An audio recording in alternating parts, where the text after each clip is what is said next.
Well, here we are, the soundtrack from Grease. Well, what to say about this album? Well, so first of all, who doesn't love this album? I love this album.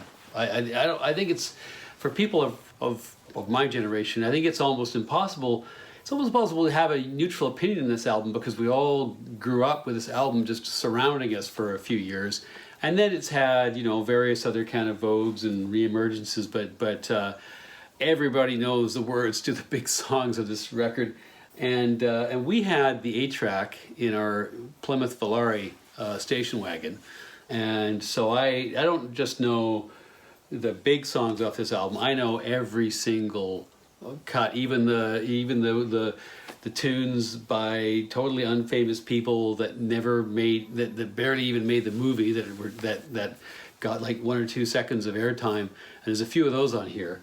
So it's anyway, it's quite something, and it's also a weird album. The movie is weird. I mean, there's the stage play, right, and then there's the movie, and the movie is weird. So, and the soundtrack is weird. So, for instance, you've got the theme song. This is a movie. This is from like the big 1970s nostalgic craze when Americans were, you know, had inflicted a colonial war on an unfortunate East Asian people for a decade, and were feeling bad about having lost that.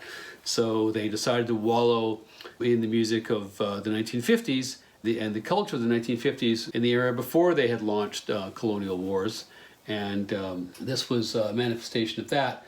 So it's a movie about the 50s, but the theme song is actually a disco theme song sung by Frankie Valli, whose heyday was actually the early 60s doo-wop stuff. So it's kind of, it's full of anachronisms. There's a whole bunch of other anachronisms in this too. Sha Na Na, who contributed a few songs to the soundtrack, were this 70s nostalgia band. They had a TV show which tried to make it seem like these guys had 1950s cred when they totally didn't. I don't even know how Sha Na Na got a TV show in the era when there were just 3 networks. You know, I don't know how they warrant a YouTube channel, but anyway. And weirdly enough too, their contributions to this album are amongst the lamest. In fact, it's the actors who turn in the best musical performances, not some of the professional musicians, which is also kind of strange. Olivia Newton-John's hair. Nobody had hair like this in the 1950s, so I don't know what's with that. But they did in Studio 54 in 1979. So there you go. And also, funnily enough, it's a soundtrack about a 1950s set movie, which actually doesn't contain a lot of it contains some 1950s songs, but there's also a bunch of what you might call show tunes, like Summer Nights and Beauty School Dropout and Look at Me and Sandra Dee. I mean, these are Broadway tunes basically. There's disco, which I mentioned. There's kind of upbeat R&B. There's country, like Hopelessly Devoted to You, which is a phenomenal song. It's basically a country song. There's 60s doo-wop and girl group stuff.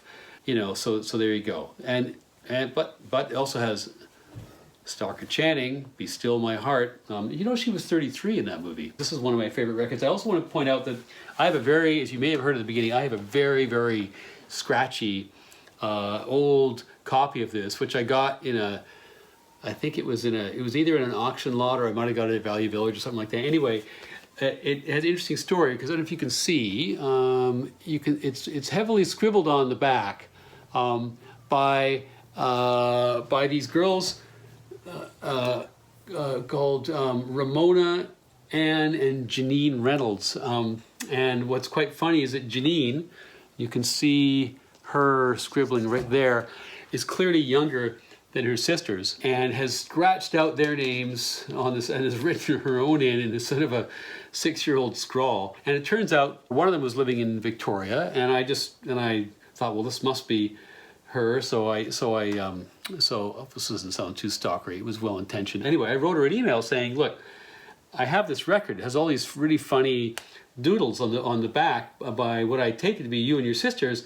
Do you want, like, it's kind of a fun piece of family history. Do you want it back? I can always get another copy of this. Anyway, she wrote back a very nice note saying this was like hilarious, fun letter. She was really glad to have gotten it, and she told me the whole story. I guess they grew up in Tassis, which is a little town village town, small place on the west coast of Vancouver Island, and they had to mail away for this because there was no record store in Tassus. Anyway, and they just played it to death. It sounds like they played it to death.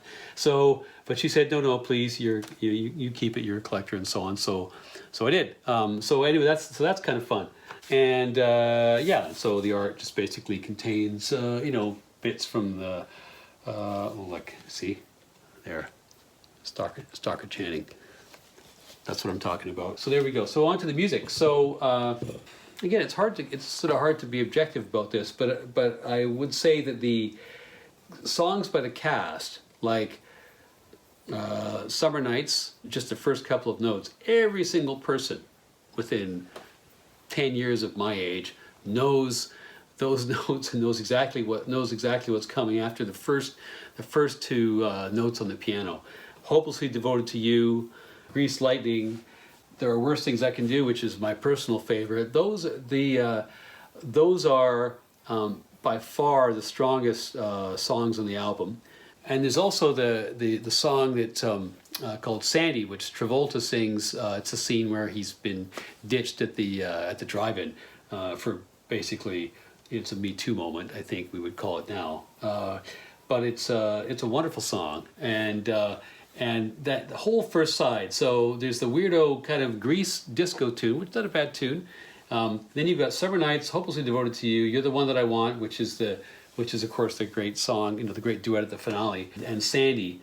And all five of those songs are funnily enough, they totally front load those in the album. They're the 5 songs on side 1. This is a double album, and none of them are 50s songs, right? I mean, they're basically Broadway songs. So I mean, maybe I'm sort of arguing against a straw man here, but whatever. They're phenomenal. Side 2, Beauty School Dropout.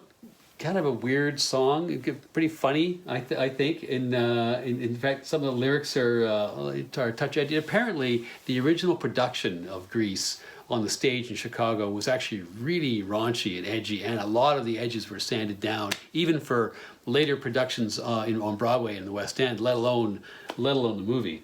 And then we quickly run out of songs that everybody knows, like Look at Me, I'm Sandra Dee and Greased Lightning, and then we're into a lot of songs that kind of appear briefly in scenes in the movie, or kind of have a little bit of play during the sock hop scene or what have you. As I said, I think the Sha Na Na songs are. I mean, I don't know how you screw up a song like Hound Dog, which is such a great song. Maybe it's just the comparison to Elvis is the problem, or Blue Moon, which is now interestingly the 1930s song, which then got more currency in the 50s and 60s. But that is, again, just in terms of pure songwriting, those are excellent songs. But Sha Na Na basically fumbles the ball at the 1 yard line on those. I think the other highlights here. I'm not sure there's a ton, but that's okay. That's okay, because again, being unremittingly positive, side 1 is enough, and halfway through side 2 is enough monster hits for any album to be proud of.